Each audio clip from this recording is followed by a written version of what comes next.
L'épreuve biblique, qu'il n'y a pas d'enlèvement, au ciel. On entend les pasteurs protestants évangéliques, leurs pareils, ainsi que leurs prosélytes. Tous prêchent un supposé enlèvement, des religieux au ciel. Mais bibliquement, Dieu a-t-il créé l'homme pour qu'il vive dans le ciel, ou sur la terre?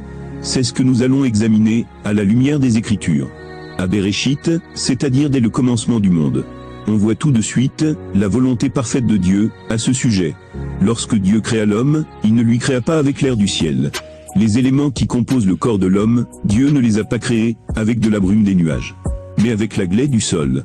Ainsi, dès le commencement même, Dieu montra tout de suite sa volonté parfaite par rapport au lieu d'habitat qu'il voulut que l'homme demeure.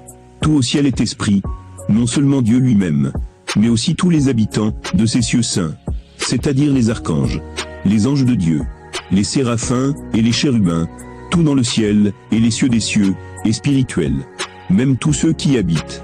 Ainsi, si Dieu ouvre le ciel maintenant, fait descendre l'échelle de Jacob, et invite un homme, humain physique à y pénétrer, celui-ci n'y verra rien dans le ciel, avec ses yeux de chair, parce que tout est spirituel dans le ciel, et donc l'homme, l'humain ne peut y vivre. Paul a goûté cette expérience, et nous l'a expressément écrit. 2 Corinthiens 12, 2 à 4. Je connais un homme dans le Christ, qui voici 14 ans. Était-ce en son corps? Je ne sais. Était-ce hors de son corps? Je ne sais, Dieu le sait. Cet homme-là fut ravi jusqu'au 3e ciel. Et cet homme-là était sans son corps. Était-ce sans son corps? Je ne sais, Dieu le sait. Je sais qu'il fut ravi jusqu'au paradis, et qu'il entendit des paroles ineffables qu'il n'est pas permis à un homme de redire. Paul nous montre ici très explicitement combien au sujet qu'un homme puisse vivre dans le ciel, lui fut même à lui le grand apôtre, une question difficile. Les pasteurs et leurs adeptes affirment aujourd'hui avec arrogance, avec insolence et non respect du sacré de Dieu. Ils affirment hautement avec orgueil que les religieux, ils iront vivre dans le ciel, le trône de Dieu, alors que même Paul, le grand apôtre, rempli de l'esprit, jouissant d'une grande proximité spirituelle avec Christ, même lui n'a pas osé dire ou prétendre que l'homme, humain Paul, a eu la grâce d'une visite du 3e ciel. On le voit tâtonner ici, pour essayer de décrire avec ses mots, son expérience vécue à ce sujet. Lisez attentivement son expérience, qu'il décrit dans cette parole. Et voyez combien il déborde d'une telle humilité, d'une si grande crainte de déplaire à Dieu, et d'un si grand respect du sacré de Dieu, en sorte qu'il n'ose pas dire que lui, simple humain Paul, a eu la grâce de visiter le 3e ciel. Alors quand on voit ces hommes-ci, ces hommes charnels religieux, remplis de tous les vices, amoureux de l'argent, escrocs, menteurs, manipulateurs, etc., oser dire hautement ce que Paul, le grand apôtre, qui était un véritable saint, qui avait une véritable communion avec Dieu, par Christ, qui parlait en vision avec Christ, n'a même pas osé dire qu'il a visité le 3e ciel. Mais ces hommes perdus, ces fils de la géhenne, ces orgueilleux, ces arrogants, ces insolents, ces religieux osent tenir des propos qu'un véritable serviteur de Dieu n'a osé tenir, malgré qu'il en a fait l'expérience même, contrairement à ceux-ci qui sont remplis de théologie, plutôt que de connaissance de Dieu, remplis de toutes sortes de vices, plutôt que de crainte et de sainteté pratique. Alors que Paul, par son expérience vécue à ce sujet, il pouvait dire en toute vérité ce que ces pervers disent en toute arrogance, avec non crainte de Dieu et non respect du sacré de Dieu. Paul pouvait dire ouvertement, grâce à son expérience à ce sujet, s'il est possible à l'homme de vivre dans le ciel ou non. Mais malgré sa belle expérience, il s'est gardé d'oser parler, comme parlent ces fils de la géhenne. Ne voulant pas déplaire à Dieu dans ses paroles, ne voulant pas que l'excellence d'une telle expérience lui gonfle d'orgueil et lui pousse à parler comme les pasteurs du monde présent. Alors il s'en est gardé, en concluant que lui, il ne sait pas vraiment décrire, ni expliquer un tel mystère, mais que Dieu seul sait. Pourtant avec son expérience ici, il pouvait bien affirmer, s'il est possible à l'homme de vivre au ciel, ou non. Mais il s'en est gardé par humilité, plutôt que de blasphémer le trône de Dieu, le ciel. Voyez la différence même en parole. En humilité, en crainte de Dieu, en respect du sacré, chez un vrai serviteur de Dieu, par rapport à ces pharisiens. Paul ici ne parle pas d'eschatologie, ni de théologie comme ces pharisiens. Mais il parle d'expérience vécue, avec Dieu, et Christ, et c'est encore la même chose, que Dieu a permis à son Fils, Christ, de démontrer expressément, après sa résurrection. Christ aurait pu s'élever directement au ciel, après sa résurrection, sans se montrer à personne, et il parlerait à ses disciples en vision. Mais Dieu a voulu qu'il se montre vivant, en chair, après sa résurrection, afin non seulement de fermer la bouche des pharisiens, en ce que plusieurs personnes pourront témoigner qu'ils l'ont vu après sa résurrection, mais aussi pour affermir la foi de ses disciples et traiter un peu le sujet de corps physique, capable de vivre au ciel ou non. Luc 24, 39 à 43. Voyez mes mains et mes pieds, c'est bien moi. Palpez-moi, et rendez-vous compte qu'un esprit n'a ni chair, ni os, comme vous voyez que j'en ai. Ayant dit cela, il leur montra ses mains et ses pieds. Et comme, dans leur joie, ils ne croyaient pas encore, et demeuraient saisis d'étonnement, il leur dit, « Avez-vous ici quelque chose à manger ?» Ils lui présentèrent un morceau de poisson grillé. Il le prit, et le mangea devant eux. Ainsi, Christ même a traité un peu le sujet de corps humain, capable, ou non, de vivre dans le ciel. Il parle ici en étant dépouillé du corps mortel, ayant revêtu le corps céleste ressuscité. Ainsi, il montra par là que même le corps humain céleste est destiné à vivre sur la terre, et toujours soumis aux nécessités terrestres, c'est-à-dire manger et boire, ce qui n'est pas le cas des esprits dans le ciel. Un esprit n'a ni chair, ni os, comme vous voyez que j'en ai. Et pour prouver à ses disciples ce qu'il dit, il demande à manger, montrant que même le corps céleste ressuscité n'est pas destiné à devenir esprit, ni à vivre comme un esprit, mais il aura toujours besoin des nécessités qui vont avec la condition humaine, c'est-à-dire manger, boire, etc. Si donc même en corps céleste, un humain demeure humain, comment peut-il vivre dans le ciel, où seuls des esprits peuvent y vivre? Voyez donc la hauteur de la folie religieuse pastorale. Voyez donc la non-connaissance des choses spirituelles dont est vêtue la théologie des religieux. La théologie ne peut enseigner ni la connaissance imparfaite de Dieu, pas plus que la connaissance parfaite de Dieu. Car Dieu, on ne l'étudie pas, mais on le vit.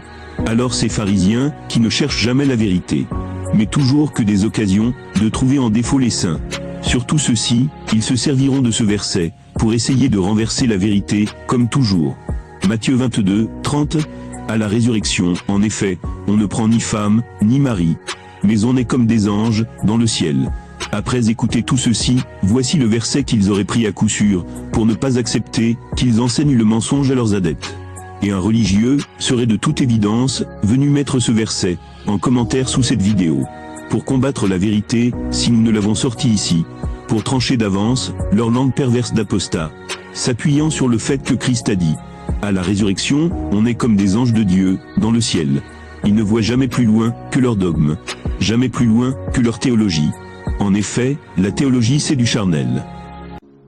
Refusant intentionnellement que Christ ne dit pas dans ce verset qu'on sera des anges à la résurrection, mais comme des anges. Donc c'est juste une assimilation, une comparaison. Christ a juste assimilé, comparé, montré la supériorité, l'élévation dont seront élevés les ressuscités, par rapport aux autres humains charnels, encore pécheurs. De même que les anges n'ont aucune limite entre ciel et terre. Vous verrez les anges de Dieu monter et descendre sur le Fils de l'homme. Ainsi seront les humains ressuscités et ceux qui seront changés de corps. Ils n'auront plus aucune limite d'accès entre le spirituel et le temporel, exactement comme le sont les anges. Ils n'ont pas besoin de faire des mariages charnels, car comme Adam, ils connaissent leurs Èves. Ils les ont, et c'est tout. Comme Adam et Ève, pas besoin de mariage, dit civil ou religieux. C'est ça la comparaison que Christ a faite. À propos des ressuscités, de ceux qui seront changés de corps, assimilés aux anges, comme les anges. Et non pas que les religieux seront transfigurés, puis enlevés au ciel. Vous ferez mieux de sortir déjà de Babylone, de renier et divorcer de vos religions d'hommes, d'abandonner vos péchés entassés jusqu'au ciel et revenir honteux, consternés et courbés au vrai Dieu vivant, non religieux. Voilà ce qui vous serait non dommageable. Le roi prophète David est aussi d'accord sur le fait que les humains sont destinés à vivre pour toujours sur la terre, et jamais dans le ciel. Psaume 37, 9 à 11. Car les méchants seront extirpés. Voilà le fameux enlèvement religieux. Ils ne seront pas enlevés au ciel, mais extirpés du milieu des vrais saints, pour être jetés sur un sol aride, le temps des 1000 années, du règne de Christ. Et à la fin, ils seront jetés dans la géhenne, leur lieu d'éternité, que leur a mérité leur cupidité, leur amour de l'argent, leurs mensonges religieux, leurs crimes des âmes, leurs nombreuses abominations, qu'on a honte, même de dire, et leurs péchés perpétrés, tout en ayant le nom de Christ, sur les lèvres. Qui espère en Yahvé, possédera la terre, et non possédera le ciel. Il n'y a donc pas d'enlèvement au ciel, du moins, pas biblique. Car Christ le grand roi, vient régner sur terre. Comment des religieux endurcis, incirconcis de cœur et d'oreille, vont-ils aller au ciel? C'est incroyable, le nombre des blasphèmes qu'on peut entendre de ces religieux. Encore un peu, et plus d'impies. Les Trump, les Biden, les Macron, les von der Leyen, les George Soros, les Klaus Schwab, etc. Encore un peu, et ils ne seront plus là, à appauvrir, à asservir, à coloniser, à dominer, et à affamer le peuple. Tout entière de sa place, il n'est plus. Mais les humbles posséderont la terre. Posséderont la terre. Et non pas le ciel. Réjouis d'une grande paix. Psaume 37, 28 à 29. Car Yahvé aime le droit, il n'abandonne pas ses amis. Les malfaisants seront détruits à jamais. Et la lignée des impies, extirpée, les justes posséderont la terre. Le roi prophète David insiste plusieurs fois, dans plusieurs psaumes sur ce fait. Les saints et les justes posséderont la terre. Et non pas le ciel, car c'est le trône de Dieu. Le ciel n'est pas un pays terrestre pour hommes. Là, ils habiteront pour toujours. Les saints et les justes posséderont la terre. Là, ils habiteront pour toujours. Entendez bien, vous qui avez détourné l'oreille de la vérité. C'est pas pour 1000 ans que les saints et les justes posséderont la terre, mais pour toujours. Figurez-vous, donc il n'y a pas d'enlèvement des humains au ciel.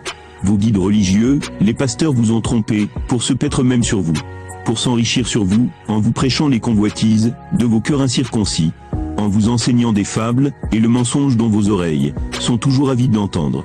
Ils vous ont séduit et égaré loin de Dieu. Psaume 68, 7. Dieu donne à l'isolé le séjour d'une maison. Il ouvre aux captifs la porte du bonheur. Mais les rebelles demeurent sur un sol aride, et non pas enlevés au ciel. Matthieu 5, 4. Heureux les doux, car ils posséderont la terre, et non pas le ciel. Heureux les doux, car ils posséderont la terre, et non pas le ciel.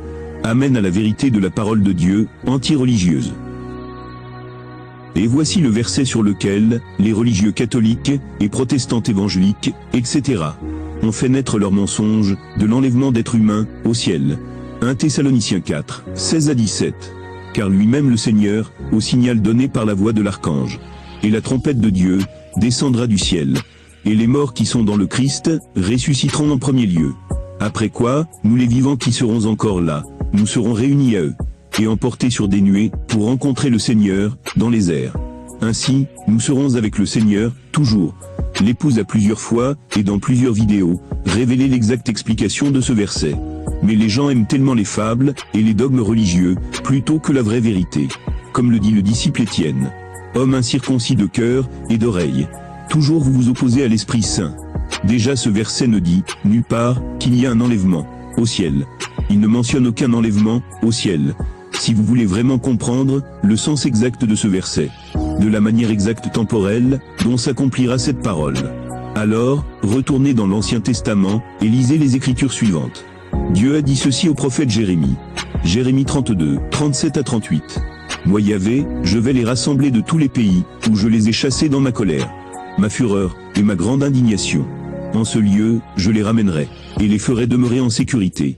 Alors ils seront mon peuple, et moi, je serai leur Dieu. Dieu a dit la même chose, aussi au prophète Ézéchiel.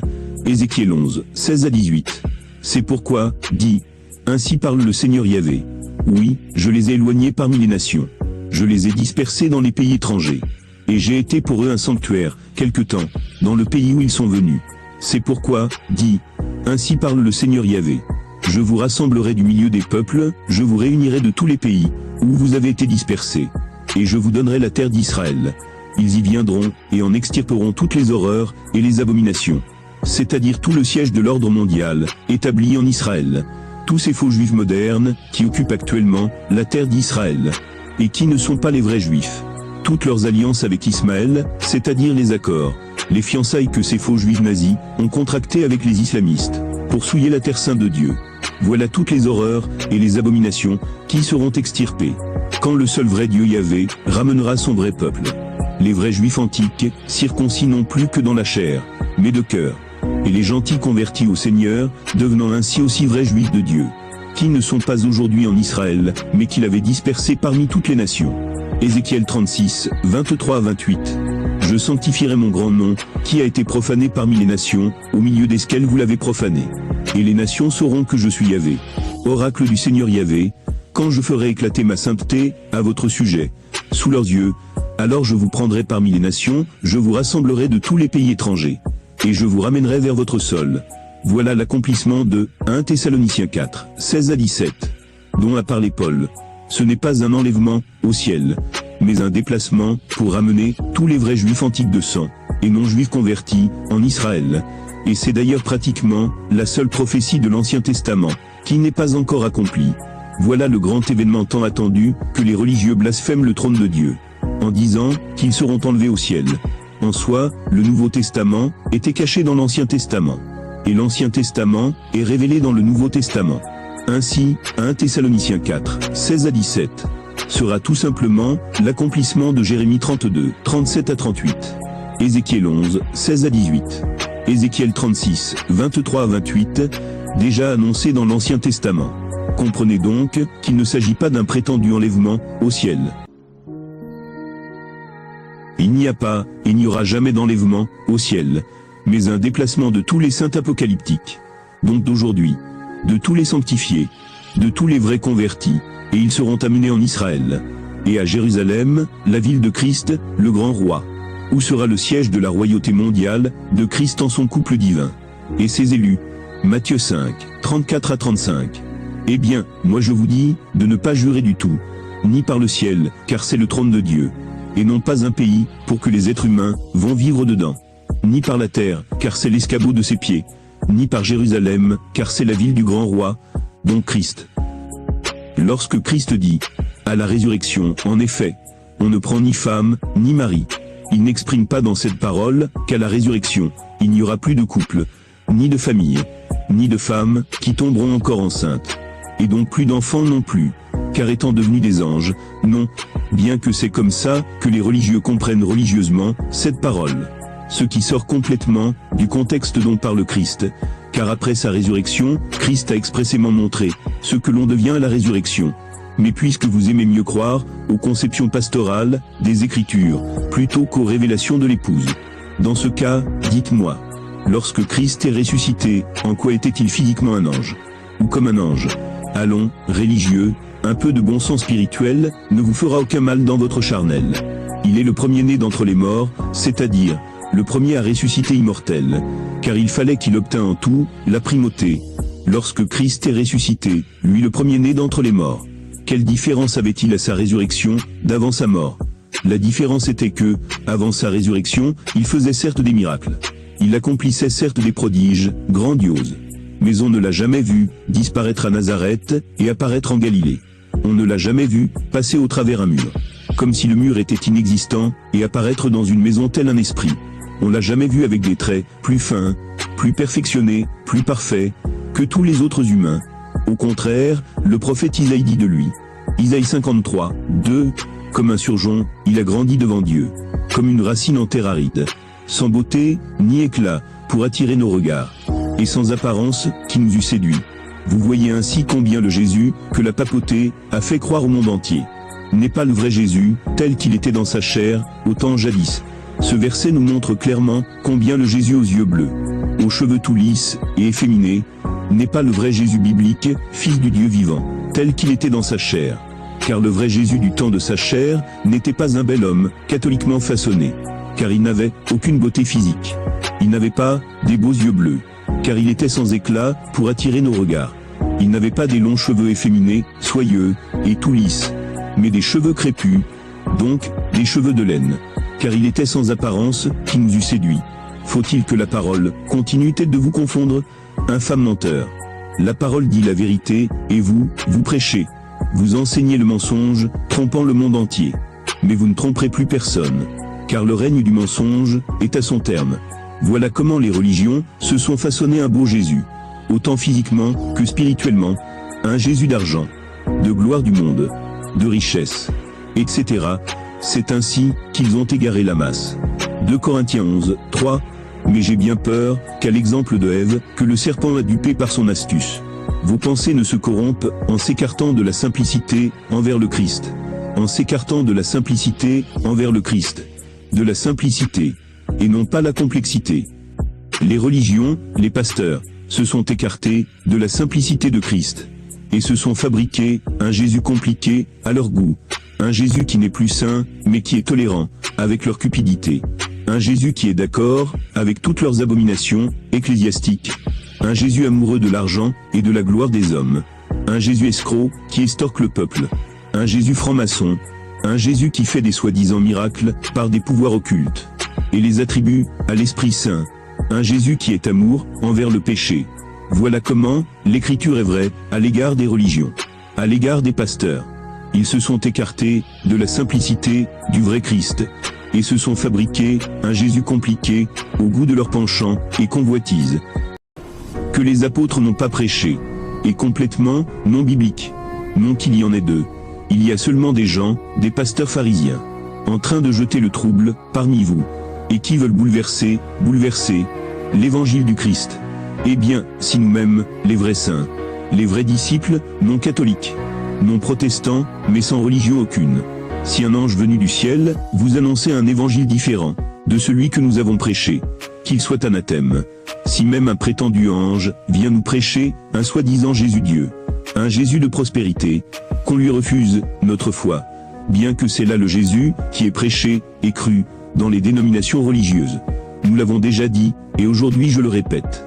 Si quelqu'un vous annonce un évangile différent, en vous prêchant, un évangile de prospérité, en vous prêchant que Jésus est Dieu, différent du Jésus biblique, Fils de Dieu, que les apôtres ont prêché, qu'il soit anathème. Comment les gens ne comprennent-ils pas une parole si claire, quand de telles horreurs, intentionnellement planifiées, sont faites par des athées, lesquels n'ont aucune connaissance, ni des Écritures, ni de Dieu. Ça va encore. Mais l'horreur, et l'abominable, est que cela a été intentionnellement planifié, par les religieux. Donc des gens, qui ont la Bible. Des gens qui se disent de Dieu. En revêtant le vêtement de brebis, et se faisant passer pour des saints, et des serviteurs de Dieu. Et qui se réclament, du nom de Christ. En se faisant appeler, chrétiens, aussi bien, seront-ils plus condamnables. Alors, la différence du Jésus ressuscité, du Jésus d'avant sa résurrection, était qu'il faisait certes des miracles. Il accomplissait certes des prodiges grandioses. Mais on ne l'a jamais vu disparaître à Nazareth et apparaître en Galilée. On ne l'a jamais vu passer au travers un mur, comme si le mur était inexistant, et apparaître dans une maison tel un esprit. On l'a jamais vu avec des traits plus fins, plus perfectionnés, plus parfaits, que tous les autres humains. Voici donc tout ce qu'il avait de comme les anges, à la résurrection. En effet, les anges apparaissent et disparaissent. Les anges revêtent n'importe quel corps humain, à leur gré, etc. Donc exactement comme Christ, après sa résurrection. Ainsi quand Christ dit, à la résurrection, en effet, on ne prend ni femme, ni mari. Il ne veut pas dire qu'à la résurrection, il n'y aura plus de couple, ni de famille, ni de femmes, qui tomberont encore enceintes. Et donc, plus d'enfants non plus, non. Mais ce qu'il dit ici, c'est qu'à la résurrection, et au changement de corps, les seuls humains saints, qui auront part à la résurrection, et au changement de corps, seront exactement ce qu'il était lui, après sa résurrection. C'est-à-dire ils se démarqueront complètement des autres humains charnels pécheurs, qui ne sont pas changés de corps. Exactement comme Christ était physiquement différent des disciples à la résurrection. En sorte qu'ils ont oublié son antique apparence, en 3 jours seulement. Lui qui n'avait ni beauté, ni éclat, ni apparence qui nous eût séduit. Voici qu'après sa résurrection, il était l'étonnement, et l'admiration de quiconque le voyait. Tellement cette fois, il était vraiment devenu, ce que le roi prophète David dit de lui. Tu es beau, le plus beau des enfants des hommes. La grâce est répandue sur tes lèvres. Aussi tu es béni de Dieu, à jamais. Voyez donc, que ce que Christ avait de comme les anges, à la résurrection, n'a rien à voir avec la conception pastorale, et religieuse, que ces pharisiens, ont sur cette parole. À la résurrection on ne prend ni femme, ni mari. Signifie simplement que, ce qui se fait charnellement aujourd'hui, pour devenir époux, ou épouse, ne se fera plus, après la résurrection, et le changement de corps. Car tout redeviendra conforme, au dessein originel de Dieu. Matthieu 19, 4-6. Il répondit, n'avez-vous pas lu, que le Créateur, dès l'origine, les filles, hommes, et femmes, et qu'il a dit, ainsi donc, l'homme quittera son père, et sa mère, pour s'attacher, à sa femme. Et les deux, ne feront qu'une seule chair. Ainsi, ils ne sont plus deux, mais une seule chair. Eh bien, ce que Dieu a uni, l'homme ne doit point le séparer. Ce que Dieu a uni, l'homme ne doit point le séparer. Or, si conformément à la conception pastorale, religieuse, à la résurrection, on devient comme des anges, signifie ne plus avoir de femme, et de mari. Alors, vous séparez ainsi, ce que Dieu a uni. selon son dessein originel. Or, ce que Dieu a uni, l'homme ne doit point le séparer. Car c'est la volonté parfaite de Dieu qu'il y ait toujours des couples, des familles, et donc des enfants. Et ça, dans tous les siècles éternels. C'est Satan qui détruit les couples et les familles. Mais pas du tout Dieu. Au contraire, Dieu a toujours voulu pour l'homme qu'il y ait une famille. Comme Dieu a une famille. Genèse 2, 18. Yahvé Dieu dit, « Il n'est pas bon que l'homme soit seul. Il n'est pas bon que l'homme soit seul. Il faut que je lui fasse une aide qui lui soit assortie. » Et encore. Genèse 1, 28. Dieu les bénit et leur dit, « Soyez féconds, multipliez et emplissez la terre. Soyez féconds, multipliez et emplissez la terre. » Ainsi dès l'origine, Dieu a toujours voulu que l'homme ait une famille. Pourquoi voulez-vous qu'il change sa parfaite volonté? N'avez-vous pas lu que le Créateur dès l'origine les fit, hommes et femmes, et qu'il a dit, « Ainsi donc l'homme quittera son père et sa mère, pour s'attacher à sa femme, et les deux ne feront qu'une seule chair. Ainsi ils ne sont plus deux, mais une seule chair. Eh bien, ce que Dieu a uni, l'homme ne doit point le séparer. Dieu unit, il ne détruit pas. Dieu ne se repent pas de ses dons. Voilà l'exacte signification de « à la résurrection ». En effet, on ne prend ni femme, ni mari, mais on est comme les anges de Dieu, dans le ciel. C'est-à-dire il n'y aura plus le tralala, de fêtes et de cérémonies de mariage. Mais tout comme Adam a reconnu Ève, pour être ses os, et sa chair. Ainsi en sera-t-il de tout homme saint, dans le siècle à venir. Amen. Ne soyez pas des croyants caméléons, qui s'adaptent à tout. Dans le monde, ils sont du monde. Parmi les saints, ils jouent les saints. Ça c'est du tourisme spirituel. C'est de l'hypocrisie. Même le prophète Ézéchiel nous en donne une preuve incontournable et incontestable que ce dont Paul parle en 1 Thessaloniciens 4, 17 n'est pas un enlèvement au ciel, mais un déplacement. Ézéchiel 8, 3. Il étendit une forme de main et me prit par une mèche de cheveux. L'esprit m'enleva entre ciel et terre et m'emmena à Jérusalem. Que signifie entre le ciel et la terre? Sinon, dans l'air. N'est-ce pas la même chose que Paul nous dit en 1 Thessaloniciens 4, 17 à la rencontre du Seigneur dans les airs. Donc entre ciel et terre. Que le prophète Ézéchiel dit ici. Jamais Paul n'a dit, ni écrit, qu'il y a un enlèvement au ciel. Ça c'est la compréhension psychique des pasteurs qui a conclu cela.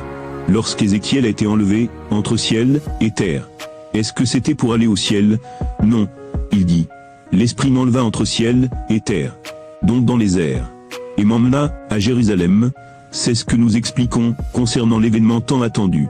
Qui n'est pas, et ne sera pas, un enlèvement au ciel, mais un déplacement, au pays promis par Dieu, à son peuple. Si tout ce que nous démontrons ici par la parole, n'est pas clair à l'entendement de tous, c'est alors que les religieux continuent d'attendre en vain. Un enlèvement non biblique, qui n'est pas mentionné, dans la parole. Car en toute honnêteté et vérité, où est-il écrit? Enlèvement, au ciel, dans l'écriture de Paul ici. C'est terrible, comme l'homme pense enseigner à Dieu, sa propre parole.